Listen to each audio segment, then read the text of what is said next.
গুলিস্তান ফ্লাইওভারের নিচে পুরাতন জুতার মার্কেট বসে।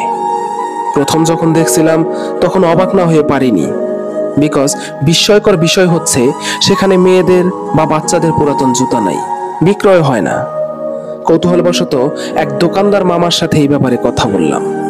দোকানদার মামা বলল, স্যার, মেয়েদের বা বাচ্চাদের পুরাতন জুতা বিক্রি করলে কে কিনবে? আপনি কি কিনবেন কখনো?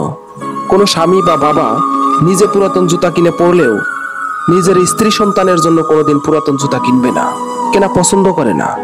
দোকানি মামা আরো বললেন, শুধু জুতা নয়, অনেক স্বামী এবং বাবাকে নিজের জন্য পুরাতন জামা কাপড় কিনতে দেখেছি, কিন্তু কোনোদিন স্ত্রী সন্তানের জন্য পুরাতন জামা কাপড় কিংবা জুতা কিনতে দেখিনি। ভেবে দেখলাম কথা সত্য। স্ত্রী ও সন্তানরা হয়তো এভাবে কোনোদিন চিন্তাও করে না। একজন পুরুষ পরিবারের জীবনযাত্রার মান উন্নত করতে রাত দিন হাড় ভাঙা পরিশ্রম করে। দিন শেষে সেই পুরুষ কি পায়?